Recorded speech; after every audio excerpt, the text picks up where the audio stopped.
नमस्कार दोस्तों, स्वागत है आपका हाई फीवर में। तो दोस्तों 1 फरवरी को इंडिया का यूनियन बजट आया, लेकिन इस बार कुछ अलग था। बजट संडे को प्रेजेंट हुआ, स्टॉक मार्केट बंद नहीं हुए और दुनिया भर में ट्रेड वॉर्स, टैरिफ्स और सप्लाई चेन का केओस चल रहा है। तो सवाल ये है कि क्या ये नॉर्मल बजट था या फिर एक सर्वाइवल बजट। आज की इस वीडियो में हम जानेंगे कि इस बजट का ग्राउंड रियलिटी क्या है। No hype, no political noise, सिर्फ फैक्ट और स्ट्रैटेजी और इम्पैक्ट पे बात करेंगे। आखिर ये बजट क्यों मैटर करता है दोस्तों? सबसे पहले समझना जरूरी है ये बजट क्यों इम्पॉर्टेंट है। इस बार का बजट ऐसे टाइम पर आया है जब ग्लोबल सिचुएशन अनस्टेबल है, ट्रेड वॉर्स चल रहे हैं, टैरिफ शॉक्स इकोनॉमी को हिला रहे हैं, सप्लाई चेन्स चाइना से बाहर निकलने की कोशिश कर रही हैं और इसी बीच इंडिया एक मैन्युफैक्चरिंग हब बनना चाहता है, एक सप्लाई चेन अल्टरनेटिव बनना चाहता है और ग्लोबल पावर बनना चाहता है। इसलिए गवर्नमेंट ने संडे को बजट प्रेजेंट किया और मार्केट्स को ओपन रखा। ये एक सिग्नल था, this is not business as usual.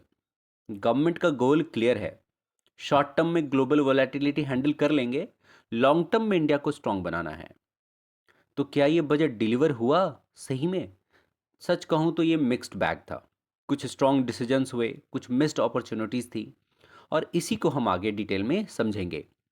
तो पहली हम बात करेंगे 3 कर्तव्य की, यानी 3 कोर प्रायोरिटीज। फाइनेंस मिनिस्टर ने इसी बजट को 3 कर्तव्य के अराउंड डिजाइन किया है। पहला, एक्सेलरेट इकोनॉमिक ग्रोथ। सबसे पहला कर्तव्य है ग्रोथ। गवर्नमेंट का मानना है अगर ग्रोथ स्ट्रांग होगी तो ग्लोबल शॉक्स या जो उसका इम्पैक्ट होगा वो कम पड़ेगा। इसलिए इंफ्रास्ट्रक्चर पे हैवी स्पेंडिंग, कैपिटल स्पेंडिंग, जो कैपिटल एक्सपेंडिचर पे फोकस होगा, लॉन्ग टर्म एसेट्स क्रिएशन होंगे। अगर सिंपल में बताऊं तो पैसे खर्च करो, इकोनॉमी को चलने दो, सिंपल सी बात है। दूसरा, फुलफिल एस्पायरेशंस ऑफ पीपल। सिर्फ जीडीपी ग्रो करना काफ़ी नहीं होता। इस कर्तव्य का फोकस है education, innovation, job creation. Government ये एक्सेप्ट कर रही है कि यूथ पॉपुलेशन मैसिव है, स्किल्स अपग्रेड नहीं हुए तो डेमोग्राफिक डिविडेंड, डेमोग्राफिक डिजास्टर बन सकता है। इसीलिए education plus technology, startup plus MSME, new age sectors को उसको बढ़ावा देना ये बहुत ज़रूरी है। तीसरा है इंक्लूसिव डेवलपमेंट, सबसे इंपॉर्टेंट। फाइनेंस मिनिस्टर ने कहा है no family, no village, no state should be left behind. कोई भी परिवार, कोई भी गांव, कोई भी राज्य पीछे नहीं हटना चाहिए। इसका मतलब क्या? सिर्फ मेट्रो पे फोकस नहीं किया, सिर्फ कॉरपोरेट ही नहीं, ग्रामीण और जो गरीब इलाके हैं, गरीब राज्य हैं, उनको भी ग्रोथ का हिस्सा बनाएंगे। सो ओवरऑल अगर हम बात करें तो growth plus inclusion plus resilience, तो ये 3 कर्तव्य हमारे थे। अब दूसरा क्या हुआ कि big push on capital expenditure. क्या हुआ? Build now grow later. मतलब अब आते हैं बजट का सबसे बड़ा हाईलाइट पे। कैपिटल एक्सपेंडिचर 12.2 लाख करोड़ है, अराउंड 133 बिलियन डॉलर, जो कि 9% इंक्रीज हुआ है लास्ट ईयर से। कैपिटल एक्सपेंडिचर का मतलब क्या होता है दोस्तों? Roads, highways, railways, airports, bridges, hospitals, ये वो स्पेंडिंग है जो तुरंत रिजल्ट्स नहीं दिखाती, लेकिन फ्यूचर को स्ट्रांग बनाती है। Why does this matter? Jobs create होते हैं, कंस्ट्रक्शंस, स्टील, सीमेंट, लॉजिस्टिक्स, सबको काम मिलता है, प्रोडक्टिविटी बढ़ती है, fast transport equal to cheaper goods होता है, लॉन्ग टर्म ग्रोथ कैपेसिटी बनती है। गवर्नमेंट का मैसेज क्रिस्टल क्लियर है, बिल्ड नाउ ग्रो लेटर। ये मॉडल रिस्की भी है क्योंकि फिजिकल प्रेशर बढ़ता है, बोरोइंग बढ़ती है, लेकिन गवर्नमेंट ने बेट लगाया है कि ग्रोथ से रेवेन्यू आएगा। और हम बात करें सेमीकंडक्टर और रेयर अर्थ की, तो रिड्यूसिंग डिपेंडेंस ऑन चाइना, ये बहुत बड़ी बात होती है क्योंकि चाइना पे डिपेंड होना, उनसे हटना मेरा दूसरा उद्देश्य हो सकता है। अब आते हैं strategic hurt of the budget पे।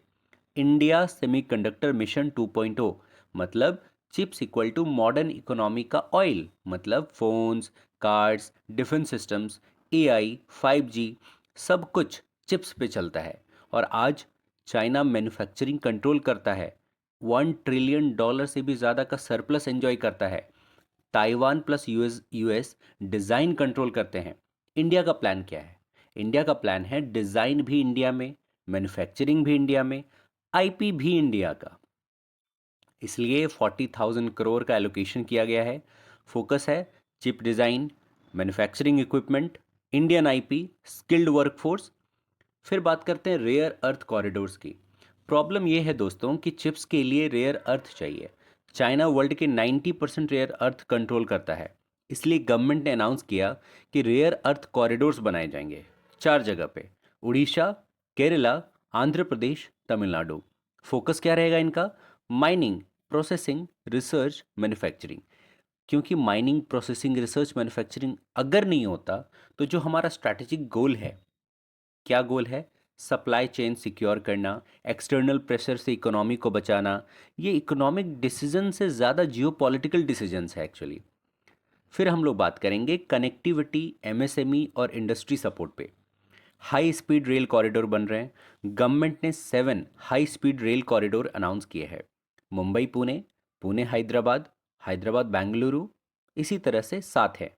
आइडिया सिंपल है दोस्तों, सिटीज़ को जोड़ो, ग्रोथ ऑटोमेटिक होगी। क्योंकि सिटीज़ अपने आप में जब कनेक्ट हो जाएगी तो वहाँ का जो बिजनेस है वो अपने आप ग्रो करेगा। तो बेटर कनेक्टिविटी इक्वल टू का मतलब क्या होगा? Faster trade, regional development, smaller towns का अपलिफ्टमेंट। ठीक है। फिर एमएसएमई सपोर्ट पे आते हैं। एमएसएमई इंडिया का बैकबोन है, लेकिन tariff shocks, global slowdown, credit crunch, इसीलिए 10,000 करोड़ का फंड इसमें भी अलोकेट किया गया है एमएसएमई सपोर्ट के लिए। पर्पस क्या है?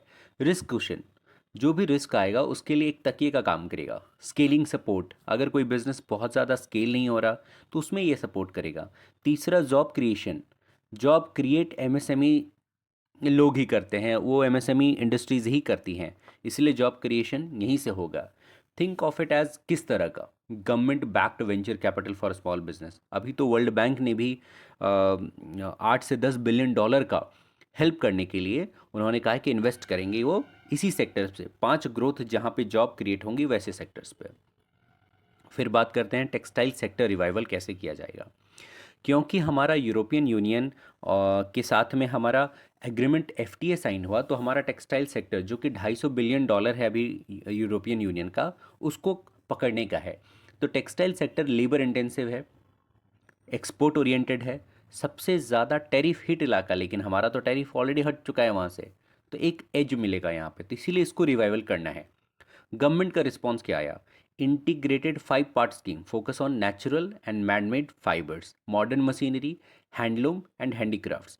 गोल सिंपल है दोस्तों, जॉब्स को क्रिएट करो, एक्सपोर्ट्स को बढ़ावा दो, ग्रामीण इलाकों का इनकम को बढ़ावा दो। मैं अगर फाइनली इस पूरे बजट को रिफॉर्म करूं तो स्टेबिलिटी बजट है, नॉट रिफॉर्म बजट। अब आता है कि फाइनल जजमेंट आखिर हम इसमें क्या देंगे।